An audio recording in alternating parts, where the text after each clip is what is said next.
Hallo und herzlich willkommen zurück zu einem neuen Flive PC Video. Und heute wollen wir uns angucken, wie viel in Flive PC eigentlich noch so los ist.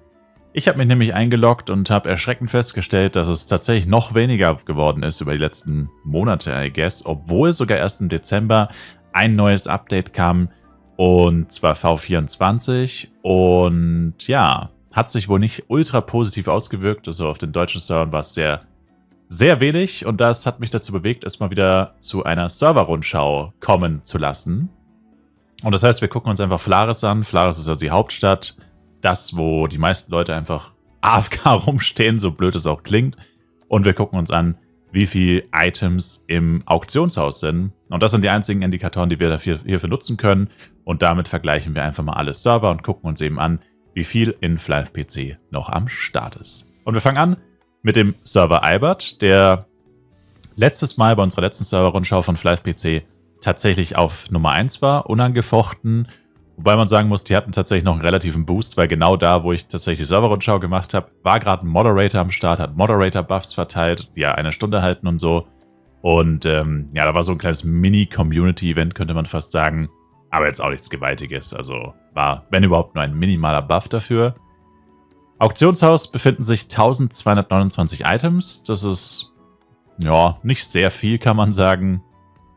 Ein Charakter kann ja bis zu 60 Items mit dem Merchant Agreement einstellen. Weil heutzutage wahrscheinlich kaum jemand Merchant Agreement benutzt, weil es sich wahrscheinlich kaum noch lohnt. Aber ja, das wären quasi gerade mal 20 Leute, die ein Merchant Agreement haben. Also nicht sehr viel. Es sind natürlich wahrscheinlich viel mehr Leute, die alle keine Merchant Agreement haben. Also es sind zwischen 20 und 120 Leute quasi. Aber das ist auf jeden Fall schon mal nicht sehr viel, wenn alle die maximale Anzahl an Items reinstellen. Könnten natürlich auch 1200 Leute sein, aber das ist dann eher unwahrscheinlich. Genau, shopmäßig ist es hier okay, würde ich sagen. Also könnte natürlich ein bisschen mehr sein. Ich sag mal so, alle stehen sehr zentriert, also merkt man wirklich extrem, um die Stadtinformationen um das Auktionshaus herum. Auf der anderen Hälfte steht quasi niemand. Ich sag mal, wenn die andere Hälfte noch genauso voll wäre wie hier, dann würde es ja fast aussehen wie beim letzten Mal. Aber zur Referenz könnt ihr euch auch das Video vom letzten Mal angucken. Würde ich sagen, hat hier ja, ungefähr auch 50% der Spieler abgenommen. Weil es natürlich nicht immer wirklich demonstrativ ist, aber es sind einfach die Leute, die ich hier rumstehen sehe. Mehr kann ich halt jetzt natürlich nicht beurteilen. Vor allem nicht auf einem Server, auf dem ich nicht mal Charakter habe. Und ja, nicht weiß, wo die Leute so am häufigsten aktiv sind. Wenn jetzt jemand in Astria farmt, wenn jemand im Tower farmt, woher soll man das wissen? Gut, hier in Nordflower stehen natürlich auch noch ein paar Leute rum, aber ja, auch nicht der Rede wert auf jeden Fall. Genau. Und das war Albert. Wow, ich dachte gerade, mich trifft der Schlag. Also in Nordflares ist absolut niemand auf Mushpang. Und ich meine auch beim letzten Mal war ja ich glaube, da standen 2 Leute rum. 2 Charakter, besser gesagt. Also höchstwahrscheinlich nur eine Person. Und ich glaube, ich triff der Schlag. Hier sind tatsächlich 4 Leute und einer hat sich gerade sogar bewegt. Einer läuft hier, oder hat er einen Portbug? Na gut, vielleicht hat er auch einfach nur einen Portbug. Aber es sind tatsächlich 3 verschiedene Gilden. Also höchstwahrscheinlich teilweise gleiche Charakter. Aber teilweise halt auch nicht. Wahrscheinlich. Weiß man nicht, hundertprozentig. Und das Auktionshaus sagt tatsächlich 24 Items. Ich meine, das ist natürlich eine absolute Katastrophe. Die könnte alle eine Person einstellen. Einer der Leute, die was eingestellt hat, steht hier sogar, oder? Oh, ne, doch nicht. No, Moment. Ich dachte, ich hätte gerade Storm Knight gelesen. Aber ja, man sieht ja in den Namen, es sind literally ein paar Leute. Also, ja, ist natürlich trotzdem traurig, keine Frage, aber das sind die neuen Server. Also Mushpang ist einer von den neuen Servern. Das heißt, da gibt es keine Legacy. Die sind erst vor ein paar Jahren gestartet und da sind sie schon nicht gut angekommen teilweise. Also, gut, was heißt nicht gut angekommen? Sie sind schon gut angekommen, aber sie haben stark nachgelassen, stark angefangen und extrem stark nachgelassen. Schon nach 2 Jahren war da auch die Luft ein bisschen raus. Und dafür, dass hier überhaupt noch jemand spielt, werden wir im internationalen Vergleich sehen, das ist nicht selbstverständlich. Also tatsächlich, so blöd es auch klingt, positiv überrascht von Mushpang. So, weiter geht's. Wir sind auf dem Server Rasgul, was quasi das Gegenstück zu Mushpang ist, also der quasi nicht so belebte Server, also früher war es zumindest so. Tatsächlich stehen hier einige Leute, auch aus unterschiedlichen Gilden. Also es gibt hier anscheinend schon noch ein paar Leute. Ich meine, siehe da, einer bewegt sich sogar. Allerdings haben wir trotzdem nur 25 Items im Auktionshaus. Ja, Ich meine, braucht man nicht drüber reden. Der Handel auf dem Server existiert quasi so gut wie gar nicht oder effektiv wahrscheinlich überhaupt nicht. Ich meine, hier werden Items einfach provisorisch für einen Penja reingestellt. Und trotzdem wird sie keiner kaufen, höchstwahrscheinlich. Und ja, ich meine, viele dieser Charakter werden wahrscheinlich ein und der gleichen Person gehören. Brauchen wir auch nicht drüber reden. Genau. Hier stehen quasi ein paar Leute rum. Nordflaris war ich jetzt tatsächlich noch nicht, aber ich gehe mal stark davon aus, dass da niemand sein wird. Höchstens vielleicht ein abgestellter Charakter. Oh, es sind sogar zwei. Oh, sogar zwei Gildenleiter. Okay. Ja. Aber alles in allem eigentlich so, ja, das ziemlich gute Gegenstück zu Mushpeng. Also auch nicht sehr viel los. Im Gegensatz dazu haben wir jetzt Clockworks, was früher mal ein sehr aktiver Server war. Für ein paar Monate, vielleicht sogar für 1-2 Jahre, sogar der aktivste Flive-PC-Server. Aber wie gesagt, für eine eher kurze Zeit, weil ich meine, 2 Jahre in einer Spanne von 20 Jahren ist natürlich nicht sehr viel. Aber für eine gewisse Zeit lang konnte man wahrscheinlich argumentieren, dass es sogar einer der aktivsten Server ist. Und ich meine, auf den ersten Blick sieht es ein bisschen besser aus, aber naja, auch nicht wirklich gut. Ja, Auktionshaus sagt uns zumindest, okay, hier sind aktuelle Event-Items drin. Na gut, wobei 2024 Christmas Snowflake. Naja, nicht mehr ganz so aktuell vielleicht, aber ja, zumindest die Event-Items, das sind 180 Items. Ja, wird auf jeden Fall ein bisschen mehr gemacht. Mein gut, ist schon sehr viel mit 224, aber auch ein paar 225er Quest-Items. So im Weihnachtsevent noch einiges übrig, das wundert mich ein bisschen, kann man wahrscheinlich immer noch eintauschen. Ja doch, stimmt, die NPCs stehen tatsächlich noch in Nordflaris, deswegen wahrscheinlich. Kann man tatsächlich noch eintauschen. Ja, wie gesagt, ein paar mehr Charakter, ein paar mehr verschiedene Gilden. Nicht ganz so offensichtlich, dass das vielleicht nicht nur 1 oder 2 Personen sind. Sind wahrscheinlich tatsächlich doch ein paar mehr. Nordflaris sieht auch aus, als würden da vielleicht... So, das ist echt nur eine Person, ich glaube nicht. Nope, stehen auch ein paar mehr Leute rum von den Guild War Verwaltern. Ja, also zumindest ein kleines bisschen mehr am Start. Und ein Spieler mit gefühlt 5 Millionen Speed, der überall hängen bleibt, weil das Spiel komplett zum Absturz bringt. Yeah. Cool. Damit haben wir die bisherige Rangliste quasi. Also Albert Nummer 1, Clockworks Nummer 2, Mushpeng tatsächlich Rasgul Nummer 3 und Mushpeng Nummer 4. Und jetzt haben wir noch die französischen und deutschen Server vor uns. Als nächstes kommt der französische Server Asranoct. Das ist der wiederum ein weiteres Gegenstück zu Mushpeng und Rasgul, also diese neueren Server, die wie gesagt erst vor wenigen, na gut, mittlerweile sind es auch schon fast 5 Jahren gestartet sind. Die sind halt leider, wie gesagt, die Leidtragenden, weil die hatten zu Beginn eine relativ hohe oder relativ viele Spieler, weil sie halt neue Server waren, haben aber relativ viel an Momentum verloren, relativ schnell. Plus dann kam halt auch Flive Universe kurz danach und das alles hat dazu geführt, dass diese Server nicht sehr lange halten konnten. Ja, und mit 15 Items sind das tatsächlich die wenigsten Items, die wir bisher im Auktionshaus gesehen haben. Und ja, das ist auch nicht wirklich vielsagend. Ich finde es interessant, wie überall ein Red Cadillac im Auktionshaus ist. Literally in jedem Auktionshaus war ein Red Cadillac gefühlt. Und ich meine, hier stehen literally 3 Leute in ganz Flaris. Das ist mit Abstand das wenigste. Ich meine, ob das jetzt 3 oder 5 oder 8 sind, sage ich mal, kommt am Ende auch nicht groß drauf. Also, das macht am Ende auch keinen wirklichen Unterschied.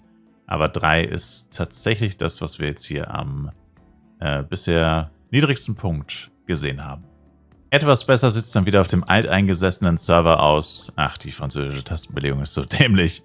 Der quasi zu den Alteingesessenen, wie gesagt, gehört. Oh Gott, wie ändere ich das wieder? Oh, wie laufe ich schneller? No! Oh Gott, ja, ich kann es nicht. Mit insgesamt 683 Items. Also das ist auf jeden Fall schon mal besser. Hier sind sogar Bless the Name of Baruna.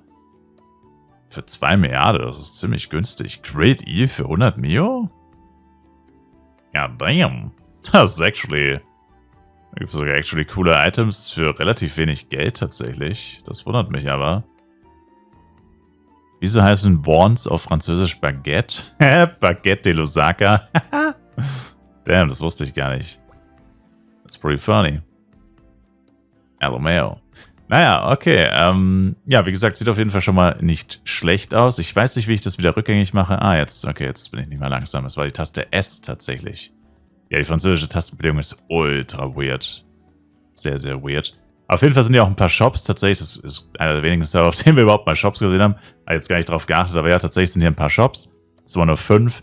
Entschuldigt die Lags, aber das ist bei Flive PC leider normal, wenn du das erste Mal in die Stadt gehst und entweder nach Nord- oder Zentralflaris gehst, hast du immer diese krassen Lags. Ich habe keine Ahnung, woran das liegt. Das ist immer so. Heute ist Sonntag. Ich weiß nicht, ob heute irgendwas an GW oder so war. Ich kenne die aktuellen Zeiten von Flive PC nicht, aber hier sind auf jeden Fall ein paar Leute versammelt. Also ja, ich meine, wir messen an einer sehr niedrigen Messlatte, muss man auf jeden Fall sagen. Aber grundsätzlich, mit dem, was wir bisher schon gesehen haben, ist das auf jeden Fall gar nicht mal so schlecht, was hier auf dem Server noch zumindest los ist. Auch wenn es nicht die Welt ist. Oh nee, es war nicht die Taste S. Oh. Okay. Well. Ja gut, keine Ahnung. Gut, dass ich jetzt offline gehe, deswegen hat sich das erledigt. Aber ja, das war Madolle, der größere von den beiden französischen Servern. Dann haben wir den Server Yggdrasil. Einer der vermeintlich größten Server, wahrscheinlich neben dem Server Ibert der größte. Also Ibert ist wahrscheinlich momentan der aktivste Server. Aber Yggdrasil müsste fast gleich auf sein oder halt kurz knapp dahinter. Hier sind wir bei aktuell 777 Items im Auktionshaus. Ja, könnte mehr sein. Ich glaube, im letzten Mal waren es auf jeden Fall noch über 1000. Das ist tatsächlich eher relativ wenig. Kaum mehr ist auf dem französischen. Und ja, auf jeden Fall hat man hier zumindest ein paar Shops, auch wenn es nicht viele sind. 7 zähle ich jetzt hier. Oh ne, da drüben ist noch einer. 8. Und es stehen auf jeden Fall ein paar Leute rum. Wie gesagt, die Aktivität eines Servers daran zu bemessen, wie viele Leute in Flaris AFK rumstehen, ist sowieso schon, sag ich mal, merkwürdig. Aber wie schon gesagt, es gibt halt keinen anderen Wert. Ich meine, du kannst nicht, also es gibt keine offiziellen Zahlen. Also ich meine, irgendwie muss man es ja vergleichen. Und Items im Auktionshaus und Leute, die in Flaris rumstehen, sind ja 2 altbewährte Indizien zumindest. Und ich meine, ja, mehr haben wir einfach nicht. Aber ja, wie man sieht, ist hier auf jeden Fall schon noch ein bisschen was los. Und man muss halt auch bedenken, wie gesagt, das sind ja nur die Leute, die AFK sind. Die Leute, die tatsächlich spielen, die sieht man hier ja nicht, ne? Weil, ich meine, keiner spielt in, was willst du hier schon groß machen, außer AFK rumstehen. Wenn du wirklich spielst, dann bist du ja nicht hier. Also ist auf jeden Fall noch ein bisschen was los, aber natürlich auch im Vergleich zu den Glanzzeiten sehr, sehr wenig. Ja, und dann der Schlag ins Gesicht natürlich für den zweiten deutschen Server Dryad. Ich war jetzt noch nicht in Zentralflaris, aber ich kann mir ungefähr vorstellen, wie es aussieht. Nicht gut, Spoiler. Und ja, genau so ist es auch. Haben wir einen Charakter, 2 Charakter, 3 Charakter, 4 Charakter. Also man kann sie an einer Hand abzählen. Ja, das ist natürlich schon bescheiden. Ist mit einer der inaktivsten Server vom Look her. Und wir haben... Oh! Tatsächlich 128 Items im Auktionshaus. Okay, das überrascht mich jetzt aber. Interessant. Gut, naja, aber ich sag mal so, spielt im Endeffekt auch keine große Rolle. Ich meine, es könnten auch 5000 Items sein letztendlich. Das ist alles immer nur so ein bisschen, es ergänzt sich halt, ne? Die Leute, die in Flaris rumstehen, die Items im Auktionshaus, ergänzt sich zum Gesamtbild. Und in dem Fall ist halt das Bild von Flaris sehr schlecht, dafür ist das Auktionshaus wieder ein bisschen besser. Also es ist vielleicht nicht der letzte Platz, den wir hier haben, aber gut sieht es auf jeden Fall auch nicht aus. Und besonders weh tut es halt, weil ich auf Dry tatsächlich echt gerne gespielt habe. Ich gucke gerade, was ist denn das für ein Jojo? Ist das ein Ancient Jojo? Damn, was ist das für ein Jojo? Das kenne ich. Ist das ein Vampire Jojo? Wo die Texturen fehlen? Da fehlen die Texturen, oder? Ich kann mich daran erinnern, dass es so ein Jojo existiert mit weißen. Ein weißes Jojo? Das habe ich ganz im Leben noch nicht gesehen. What the hell? Sehr mysteriös. Es mussten eigentlich... Oder ist es echt ein normales Vampire-Jojo? Kann es echt sein? Aber da fehlen doch Safe-Texturen. Egal, darum geht es ja auch nicht. Ja, wie schon gesagt, also es ist schon ein bisschen schade, was momentan bei Flive PC abgeht. Vor allem, wie ich es auch schon mehrfach erwähnt habe, tatsächlich erst vor 2 Monaten ein Update gab. Vor nicht mal ganz 2 Monaten, nämlich V24. Und umso überraschender ist es, dass gerade mal 2 Monate später, ich habe jetzt nicht extra noch so lange wie möglich gewartet damit, um diesen, in Anführungszeichen, Update-Hype quasi ausklingen zu lassen. Ich gehe eher stark davon aus, also ich befürchte es, dass es nie wirklich ein Update-Hype gab, weil sonst wäre 2 Monate später nicht schon wieder absolut tote Hose.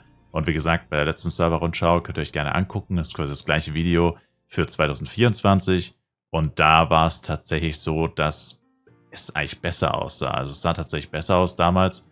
Und vielleicht nicht viel, vielleicht nur 10, 20, 30% mehr. Aber ich meine, an dem Punkt, wo wir hier angelangt sind bei Flive PC, muss man halt wirklich sagen, jeder Spieler kann den Unterschied machen. Und ja, deswegen ist halt natürlich eine Verschlechterung der Gesamtsituation alles, was man sich eben nicht wünscht. Oder das Gegenteil von dem, was man sich natürlich wünscht. Und ja, finde ich tatsächlich echt schade, dass sich das so entwickelt. Ich kann es natürlich verstehen, aber trotzdem muss man einfach sagen, für ein Spiel, das so alt ist, dass es so, sage ich mal, zu Ende geht, so der schleichende Tod, der sich wahrscheinlich über die nächsten paar Jahre einfinden wird, letztendlich, das hat das Spiel irgendwie nicht verdient, finde ich. Also irgendwie ist das schon ein bisschen eine traurige Art und Weise zu gehen, sozusagen. Aber ich werde auf jeden Fall ein Auge drauf halten. Ich werde euch informieren und weiter auf dem Laufenden halten. Ich sage wie immer danke euch vielmals fürs Zuschauen. Die großen Gewinner heute nochmal Revue passieren lassen. Und ich glaube, das brauche ich keinem erzählen. Sind definitiv Yggdrasil, Eibert und Matole. Da war mit zum Abstand am meisten los. Am wenigsten von den, sage ich mal, größeren Servern. Clockworks war hier eher der Loser von den 4 größeren von der jeweiligen Regionen.